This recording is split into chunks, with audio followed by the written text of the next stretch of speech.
Hi hello ನಮಸ್ತೆ, ನಾನು ರಾಜು. ಅಷ್ಟೇ ನೀವು ನೋಡ್ತಾ ಇದ್ದೀರಾ centre point Kannada YouTube channel.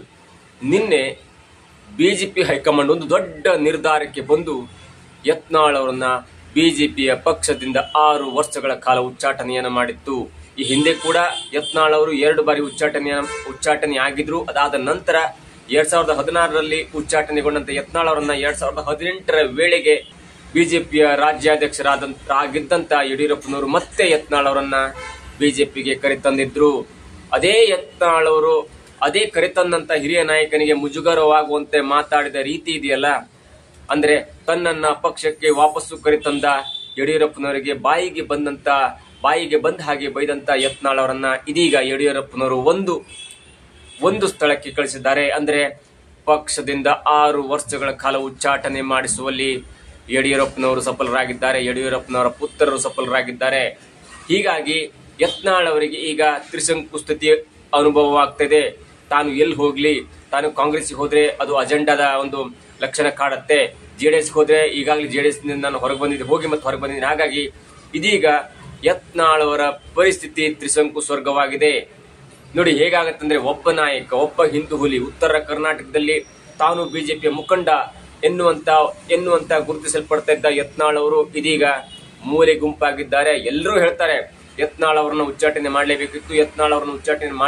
ಯಾಕಂದ್ರೆ ಯತ್ನಾಳ್ ಅವರು ಏನಾದ್ರೂ ಅವರಿಗೆ ತೊಂದರೆ ಆಗಿದ್ರೆ ಅವರು ಹೈಕಮಾಂಡ್ ಮುಂದೆ ಹೇಳ್ಕೊಳ್ಬೋದಿತ್ತು, ಲಿಖಿತ ದೂರನ್ನ ಕೊಡಬಹುದಿತ್ತು. ಆದ್ರೆ ಪದೇ ಬಂದು ಮಾಧ್ಯಮದ ಮುಂದೆ ಬಂದು ಬಾಯಿಗೆ ಬಂದಾಗಿ ಹೇಳುವ ರೀತಿಯಲ್ಲಿ ಬಿಜೆಪಿ ಪಕ್ಷವನ್ನ ಮುಜುಗರಕ್ಕೆ ಈಡು ಮಾಡುವಂತ ಕೆಲಸ ಮಾಡಿದ ಯತ್ನಾಳ್ ಅವರು. ಹಾಗಾಗಿ ಯತ್ನಾಳ್ ಅವರನ್ನ ಬಿಜೆಪಿಯ ಪಕ್ಷದಿಂದ ಉಚ್ಚಾಟನೆ ಮಾಡಿದ್ದು ತುಂಬಾ ಜನರಿಗೆ ಮತ್ತು ಬಿಜೆಪಿಯ ಮೇಲೆ ಅನೇಕರಿಗೆ ನಂಬಿಕೆಯನ್ನ ಬರ್ತಾ ಇದೆ. ಯಾಕಂದ್ರೆ ಈ ಹಿಂದೆ ಅನೇಕ ಬಾರಿ ಅನೇಕ ಬಿಜೆಪಿಯ ಕಾರ್ಯಕರ್ತರು ಹೇಳ್ತಾ ಇದ್ದೊಂದೇ, ಬಿಜೆಪಿ ಹೈಕಮಾಂಡ್ ವೀಕ್ ಆಗ್ತಾ ಇದೆ. ಯತ್ನಾಳ್ ಅವರು ಬಾಯಿಗೆ ಬಂದ ಹಾಗೆ ಬೈದ್ರೂ ಕೂಡ ಬಿಜೆಪಿ ಹೈಕಮಾಂಡ್ ಬಿಜೆಪಿಯ ರಾಜ್ಯಾಧ್ಯಕ್ಷರನ್ನ ಮತ್ತು ಮಾಜಿ ಸಿಎಂ ಆದಂತ ಯಡಿಯೂರಪ್ಪನವ್ರನ್ನ ಯತ್ನಾಳ್ ಅವರು ಬಾಯಿಗೆ ಬಂದಾಗ ಬೈದ್ರೂ ಕೂಡ ಬಿಜೆಪಿ ಹೈಕಮಾಂಡ್ ಏನ್ ಮಾಡ್ತಾ ಇದೆ, ಅವ್ರ ಹತ್ರ ತಾಕತ್ತಿಲ್ವಾ, ದಮ್ ಇಲ್ವಾ ಎನ್ನುವಂತ ನೇರವಾದ ಕ್ವಶನ್ ಅನ್ನ ಬಿಜೆಪಿ ಕಾರ್ಯಕರ್ತರು ಕೇಳ್ತಾ ಇದ್ರು. ಜೊತೆಗೆ ವಿರೋಧ ಪಕ್ಷವಾಗಿ ಕೆಲಸ ಮಾಡ್ತಿದ್ದಂತ ಬಿಜೆಪಿಗೆ ಆಡಳಿತದಲ್ಲಿರುವಂತ ಕಾಂಗ್ರೆಸ್ ಪಕ್ಷ ಕೂಡ ಕೇಳ್ತಾ ಇತ್ತು. ಇದೆಲ್ಲದರಿಂದ ಮುಕ್ತಿ ಹಾಡಲಿಕ್ಕೆ, ತಾರ್ಕಿಕ ಅಂತ್ಯವನ್ನ ಕಾಣಿಸ್ಲಿಕ್ಕೆ ಇದೀಗ ಬಿಜೆಪಿಯ ಶಿಸ್ತು ಸಮಿತಿ ಯತ್ನಾಳ್ ಅವರನ್ನ 6 ವರ್ಷಗಳ ಕಾಲ ಉಚ್ಚಾಟನೆ ಮಾಡಿದೆ. ಇದು ಒಂದು ಕತೆ. ಹಾಗಾದ್ರೆ ಉಚ್ಚಾಟನೆ ಮಾಡಲಿಕ್ಕೆ ಯಾರು ಪ್ರಮುಖ ಕಾರಣ? ಈ ಉಚ್ಚಾಟನೆ ಹಿಂದೆ ಯಾರೆಲ್ಲ ಕೈವಾಡ ಇದೆ ಅಂದ್ರೆ, ಮೇಲ್ನೋಟಿಗೆ ಕಂಡು ಬರ್ತೆ ಯಡಿಯೂರಪ್ಪನವರು ತುಂಬಾ ಸಹಿಸಿಕೊಂಡು ಕೊನೆಗೆ ಆಗದ ಮಟ್ಟಿಗೆ ತಮ್ಮ ಪಕ್ಷ ಮುಜುಗರಕ್ಕೆ ಈಡಾಗ್ತಿದೆ. ತಾನು ಕಟ್ಟಿದಂತ ಪಕ್ಷ ಈಗ ಮುಜುಗರಕ್ಕೆ ಈಡಾಗ್ತಿದೆ, ಅದು ಯತ್ನಾಳ್ ಎನ್ನುವಂತ ಒಂದು ವ್ಯಕ್ತಿಯಿಂದ. ಹಾಗಾಗಿ ಯತ್ನಾಳ್ ಅವರನ್ನು ಉಚ್ಚಾಟನೆ ಮಾಡಲೇಬೇಕೆನ್ನುವ ಯಡಿಯೂರಪ್ಪನವರ ಕೋರಿಕೆ ಪದೇ ಪದೇ ಮಾಡ್ತಿದ್ದಂತ ಒಂದು ಮನವಿ ಈಗ ವರ್ಕೌಟ್ ಆಯ್ತಾ? ಪರೋಕ್ಷವಾಗಿ ಯತ್ನಾಳ್ ಅವರು ಉಚ್ಚಾಟನೆಗೆ ಈಗ ಯಡಿಯೂರಪ್ಪನ ಮೇಲೆ ಗೂಬೆ ಕೂರಿಸ್ತಾ ಇದ್ದಾರೆ ಅನೇಕ ಬಿಜೆಪಿಯ ಕಟ್ಟಾಳುಗಳು, ಹಿಂದುತ್ವದ ಕಟ್ಟಾಳುಗಳು. ಬಿಜೆಪಿಗೆ ಇನ್ ಮುಂದೆ ಉಳಿಗಾಲವಿಲ್ಲ, ಬಿಜೆಪಿ ಇನ್ ಮುಂದೆ ಹೋಗುತ್ತೆ, ಬಿಜೆಪಿ ಇನ್ ಮುಂದೆ ನೆಲಕಚ್ಚುತ್ತೆ ಅನ್ನುವ ಅನೇಕ ಅಭಿಪ್ರಾಯ ಈಗ ಸೋಷಿಯಲ್ ಮೀಡಿಯಾದಲ್ಲಿ ವ್ಯಕ್ತವಾಗ್ತಾ ಇದೆ. ಮತ್ತೆ ಅನೇಕರು ಯಡಿಯೂರಪ್ಪನವರ ಜೊತೆಗೆ ವಿಜೇಂದ್ರ ಅವರು ಕೂಡ ಕಾರಣರಾಗಿದ್ದಾರೆ. ಯಾಕೆ ವಿಜೇಂದ್ರ ಅವರು ತಮ್ಮ ಅಧ್ಯಕ್ಷ ಸ್ಥಾನವನ್ನು ಉಳಿಸಿಕೊಳ್ಳಿಕ್ಕೆ ಯತ್ನಾಳ್ ಅವರನ್ನ ಪಕ್ಷದಿಂದ ಉಚ್ಚಾಟನೆ ಮಾಡಿಸಿದ್ರು ಎನ್ನುವ ಆರೋಪಗಳು ಕೇಳಿ ಬರ್ತಾ ಇದೆ. ಜೊತೆಗೆ ಯತ್ನಾಳ್ ಅವರಿಗೆ ಸಪೋರ್ಟ್ ಆಗಿ ನಿಂತಿದ್ದು ಈ ತಟಸ್ಥ ಬಣದಲ್ಲಿ ಅನೇಕರಿಂದ ಆತನ ಹೆಸರು ಹೇಳಿಕ್ಕೆ ಹೋಗುದಿಲ್ಲ.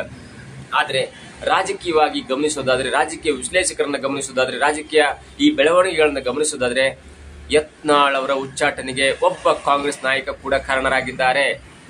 ಯಾಕೆಂದ್ರೆ ಈ ಹಿಂದೆ ಆ ಕಾಂಗ್ರೆಸ್ ನಾಯಕನ ಮೇಲೆ ಯಾರೆಲ್ಲ ಮುಗಿಬಿದ್ದಿದ್ರಲ್ಲ, ನಾವು 10 ಹೆಸರುಗಳನ್ನ ಹೇಳ್ತಾ ಹೋಗ್ಬೋದು.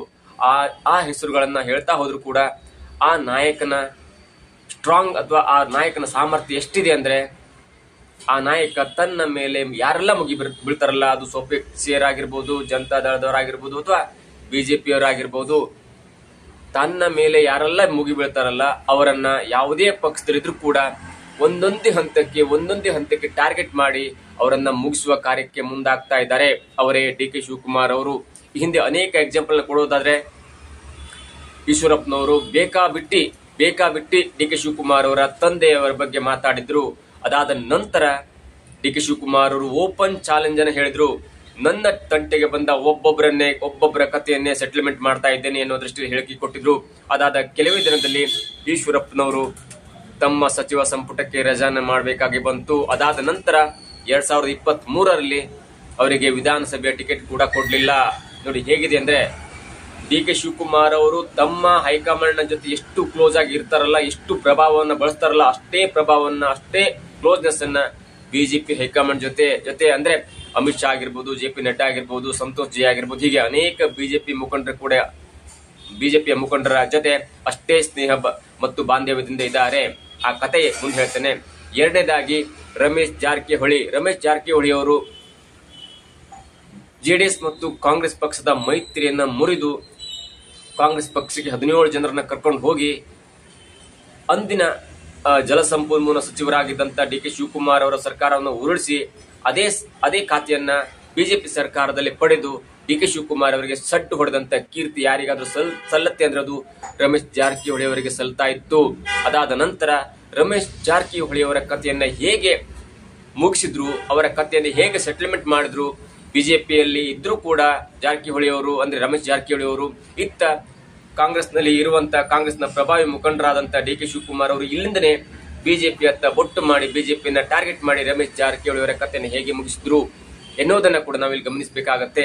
ಅದಾದ ನಂತರ ಮತ್ತೊಬ್ಬ ನಾಯಕ ಡಿ ಕೆ ಶಿವಕುಮಾರ್ ಅವರ ಮೇಲೆ ಪದೇ ಮುಗಿ ಬೀಳ್ತಾನೆ ಇದ್ರು. ಡಿ ಕೆ ಶಿವಕುಮಾರ್ ಅವರ ಕಾನೂನು ಕಟ್ಟಳೆಗಳಿಗೆ ಪದೇ ಬಯಲಿಗೆ ಎಳುತ್ತಾನೆ ಇದ್ರು.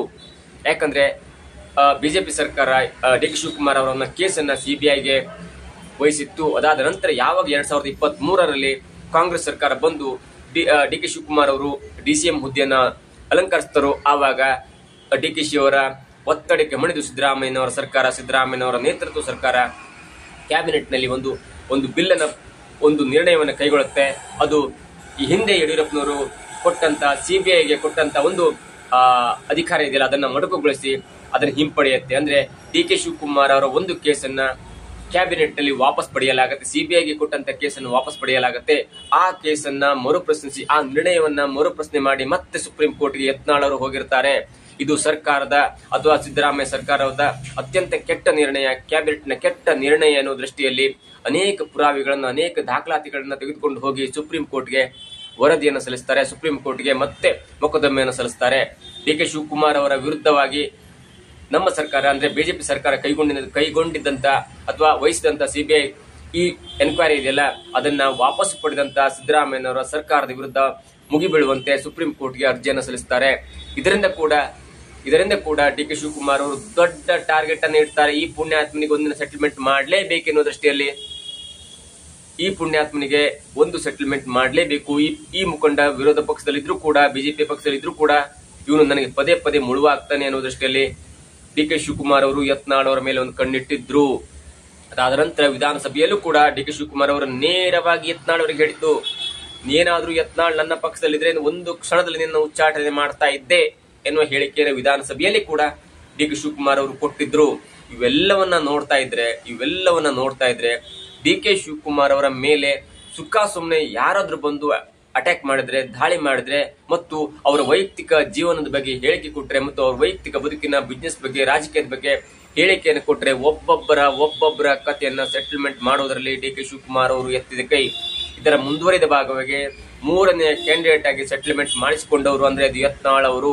ಯಾಕಂದ್ರೆ ಈ ಹಿಂದೆ ಡಿ ಕೆ ಶಿವಕುಮಾರ್ ಅವರು ಬಿಜೆಪಿ ಬರ್ತಾರೆ, ಬಿಜೆಪಿಯ ಅಮಿತ್ ಶಾ ಅವರ ಜೊತೆ ಮಾತಾಡಿದ್ರೆ, ಬಿಜೆಪಿ JP ನಡ್ಡಾ ಅವರ ಜೊತೆ ಮಾತಾಡಿದ್ರೆ ಯಡಿಯೂರಪ್ಪನವರಿಗೂ ತುಂಬಾ ಸ್ನೇಹಮಯಿಯಾಗಿದ್ದಾರೆ ಡಿ ಕೆ ಶಿವಕುಮಾರ್. ಹೀಗಾಗಿ ಒಂದು ವೇಳೆ ಈಗ ಕಾಂಗ್ರೆಸ್ ಪಕ್ಷದಲ್ಲಿ ನವೆಂಬರ್ ವೇಳೆಗೆ ಡಿ ಕೆ ಶಿವಕುಮಾರ್ ಅವರಿಗೆ ಮುಖ್ಯಮಂತ್ರಿ ಪಟ್ಟ ಸಿಗದೇ ಇದ್ರೆ ಅವರು ಬಿಜೆಪಿಗೆ ಬರುವುದು ಪಕ್ಕಾ ಎನ್ನಲಾಗ್ತಾ ಇದೆ. ಅನೇಕ ವರದಿಗಳು, ಅನೇಕ ಮೂಲಗಳು ನಮಗೆ ತಿಳಿಸಿದ ಪ್ರಕಾರ ಏನಾದ್ರೂ ಈಗ ಕಾಂಗ್ರೆಸ್ ಪಾಳ್ಯದಲ್ಲಿ ಆಗ್ತಾ ಇರುವಂತಹ ಬೆಳವಣಿಗೆ, ಹನಿ ಟ್ರ್ಯಾಪ್, ಅದು ಇದು ಎಲ್ಲವನ್ನ ಸೇರಿಸಿ ಏನಾದ್ರೂ Congress high command D K Shivakumar ಅವರಿಗೆ ಮುಖ್ಯಮಂತ್ರಿ ಪಟ್ಟವನ್ನ ಬಿಟ್ಟುಕೊಡದೇ ಇದ್ರೆ ಅವರು ನೇರವಾಗಿ ತನ್ನ ಸೇಡನ್ನ ತೀರಿಸಿಕೊಳ್ಳಿಕ್ಕೆ ಬಿಜೆಪಿ ಬರ್ತಾ ಇದ್ದಾರೆ. ಆ ಬಿಜೆಪಿಗೆ ಬರುವ ಒಳಗೆ ತನ್ನ ವಿರೋಧಿಗಳನ್ನೆಲ್ಲ ಮೂಲೆಗುಂಪು ಮಾಡಿ ಎನ್ನುವ ಷರತ್ತನ್ನ ಕೂಡ ಡಿ ಕೆ ಶಿವಕುಮಾರ್ ಅವರು ಹೈಕಮಾಂಡ್ ಮುಂದಿಟ್ಟಿದ್ದಾರೆ. ಅಂದ್ರೆ ನನ್ನ ವಿರೋಧವಾಗಿ ಮಾತನಾಡ್ತಿರುವಂತ, ನನ್ನ ವಿರೋಧವನ್ನ ಕಟ್ಕೊಳ್ತಾ ಇರುವಂತ, ನನ್ನ ರಾಜಕೀಯ ಜೀವನಕ್ಕೆ, ನನ್ನ ಅನೇಕ ಬಿಸ್ನೆಸ್ಗೆ ಅನೇಕ ತೊಂದರೆಗಳನ್ನ ಕೊಡ್ತಾ ಇರುವಂತ ಈ 3ರನ್ನ, ಈ 4ರನ್ನ, ಈ 5ರನ್ನ, ಈ ಮುಖಂಡರನ್ನ ನೀವು ಮೂಲಗುಂಪು ಮಾಡದೇ ಇದ್ರೆ ನಾನು ಬಿಜೆಪಿ ಬರೋದಿಲ್ಲ. ಹಾಗಾಗಿ ನೀವು ಈ ಮುಖಂಡರನ್ನ ಮಟ್ಟ ಹಾಕದೇ ಇದ್ರೆ, ನೀವು ಈ ಮುಖಂಡರನ್ನ ಉಚ್ಚಾಟನೆ ಮಾಡದಿದ್ರೆ, ಈ ಮುಖಂಡರನ್ನ ಪಕ್ಷದಿಂದ ಹೊರಗೆ ಇಡದೇ ಇದ್ರೆ ನಾನು ಬಿಜೆಪಿಗೆ ಬರುವುದಿಲ್ಲ ಎನ್ನುವ ಷರತ್ತನ್ನ ಹಾಕಿದರ ಹಿನ್ನೆಲೆಯಲ್ಲಿ, ಜೊತೆಗೆ ಮೇನ್ಲಿ ಯತ್ನಾಳ್ ಅವರನ್ನ ಉಚ್ಚಾಟನೆ ಮಾಡಲೇಬೇಕೆನ್ನುವ ಒಂದು ಮನವಿಯನ್ನ ಮಾಡಿದರ ಸಲುವಾಗಿ ಈಗ ಯತ್ನಾಳ್ ಅವರು ಬಿಜೆಪಿಯಿಂದಲೇ 6 ವರ್ಷಗಳ ಕಾಲ ಉಚ್ಚಾಟನೆಯಾಗಿದ್ದಾರೆ. ಈ ಹಿಂದೆ ಉಚ್ಚಾಟನೆಯಾದಾಗ ಯಡಿಯೂರಪ್ಪನವರು ಸ್ವತಃ ಯತ್ನಾಳ್ ಅವರನ್ನ ಕರ್ಕೊಂಡು ಬರ್ಲಿಕ್ಕೆ ತುಂಬಾ ಪ್ರಯತ್ನವನ್ನು ಪಟ್ಟಿದ್ರು. ಆದ್ರೆ ಯತ್ನಾಳ್ ಅವರು ಈಗ ಉಚ್ಚಾಟನೆಯಾಗಿದ್ದಾರೆ. ಮತ್ತೆ ಅವರನ್ನ ಕರ್ಕೊಂಡು ಬರ್ಲಿಕ್ಕೆ ಯಾವ ಮುಖಂಡನಲ್ಲೂ ಸಾಧ್ಯವಿಲ್ಲ. ಜೊತೆಗೆ ಯಾವ ಮುಖಂಡನ ಮಾತು ಕೂಡ ಈಗ ಬಿಜೆಪಿ ಹೈಕಮಾಂಡ್ ಕೇಳುವಂತ ಪರಿಸ್ಥಿತಿ ಇಲ್ಲ. ಇವೆಲ್ಲವನ್ನ ನೋಡ್ತಾ ಇದ್ರೆ ಯತ್ನಾಳ್ ಅವರ ಉಚ್ಚಾಟನೆಯ ಹಿಂದೆ ಹೇಗೆ ಯಡಿಯೂರಪ್ಪನವರು, ವಿಜೇಂದ್ರ ಅವರು, ಜೊತೆಗೆ RSS ಕಾರಣವಾಗಿದೆಯೋ ಅಥವಾ ಕೇಂದ್ರ ಹೈಕಮಾಂಡ್ ಕಾರಣವಾಗಿದೆಯೋ ಅಷ್ಟೇ ಪ್ರಮಾಣದಲ್ಲಿ ಡಿ ಕೆ ಶಿವಕುಮಾರ್ ಅವರ ಕಾಣದ ಕೈ ಕೂಡ ಕಾರಣವಾಗಿದೆ ಅನ್ನೋದ್ರಲ್ಲಿ ಯಾವುದೇ ಸಂದೇಹವಿಲ್ಲ. ನಮ್ಮ ಈ ಹಿಂದಿನ ಸಂಚಿಕೆಯಲ್ಲೂ ಕೂಡ ಹೇಳಿದ್ವಿ ನಾವು, ಡಿ ಕೆ ಶಿವಕುಮಾರ್ ಅವರನ್ನ ಯಾರು ಎದುರು ಹಾಕೊಳ್ತಾರಲ್ಲ, ಅದು ಯಾವುದೇ ಪಕ್ಷದಲ್ಲಿರ್ಲಿ, ಅವರನ್ನ ಮಟ್ಟ ಹಾಕುವುದರಲ್ಲಿ ಈಗ ಡಿ ಕೆ ಶಿವಕುಮಾರ್ ಅವರು ಎತ್ತಿದ ಕೈ. ಯಾಕಂದ್ರೆ ಈಗ ಟೈಮ್ ಅಂತಾರಲ್ಲ, ಟೈಮ್ ಡಿ ಕೆ ಶಿವಕುಮಾರ್ ಅವರ ಕೈಯಲ್ಲಿದೆ. ಅವರು ಏನು ಮಾಡ್ತಾರೆ, ಏನು ಆಡ್ತಾರೆ ಎಲ್ಲವೂ ಕೂಡ ಡಿ ಕೆ ಶಿವಕುಮಾರ್ ಅವರು ಹೇಳಿದಂತೆ ಆಗ್ತಾ ಇದೆ. ಯಾಕಂದ್ರೆ ಡಿ ಕೆ ಶಿವಕುಮಾರ್ ಅವರು ಎಲ್ಲಾ ಕಡೆಯಿಂದಲೂ ಕೂಡ ಪ್ರಭಾವಿಯಾಗಿದ್ದಾರೆ. ನವೆಂಬರ್ ವೇಳೆಗೆ ಮುಖ್ಯಮಂತ್ರಿ ಆಗುವಂತ ಒಂದು ಚಾನ್ಸ್ ಕೂಡ ಇದೆ. ಜೊತೆಗೆ ಅವರು ಈಗ ದೇಶದ 3ನೇ ಅತ್ಯಂತ ಶ್ರೀಮಂತ MLA ಕೂಡ ಆಗಿದ್ದಾರೆ. ಹೀಗಾಗಿ ಈಗ ಡಿ ಕೆ ಶಿ ಅವರು ಕೈಗೊಂಡಂತ, ಡಿ ಕೆ ಶಿ ಅವರು ಮಾಡ್ತಾ ಇರುವಂತ ಪ್ರತಿಯೊಂದು ಕೆಲಸವೂ ಕೂಡ, ಪ್ರತಿಯೊಂದು ಮಾತು ಕೂಡ ಈಗ ಕೌಂಟ್ ಆಗ್ತಾ ಇದೆ. ಇವೆಲ್ಲವನ್ನ ಗಮನಿಸಿದಂತ ಕೇಂದ್ರ ಹೈಕಮಾಂಡ್ ಕೂಡ ಯಡಿಯೂರಪ್ಪನವರ ಮನವಿಯಂತೆ ಹೇಗೆ ಯತ್ನಾಳ್ ಅವರನ್ನ ಉಚ್ಚಾಟನೆ ಮಾಡುವ ಕಾರ್ಯಕ್ಕೆ ಮುಂದಾಯ್ತಲ್ಲ, ಅದರ ಹಿಂದೆ ಡಿ ಕೆ ಶಿವಕುಮಾರ್ ಅವರ ಕಾಣದ ಕೈ ಕೂಡ ಇದೆ ಎನ್ನುವುದು ಮೇಲ್ನೋಟಕ್ಕಲ್ಲ, ಸತ್ಯವಾಗಲು ತಿಳಿದು ಬಂದಿರುತ್ತೆ. ಇದಾಗಿತ್ತು ಇವತ್ತಿನ ವಿಶೇಷ. ನೋಡ್ತಾ ಇರಿ centre point Kannada YouTube channel.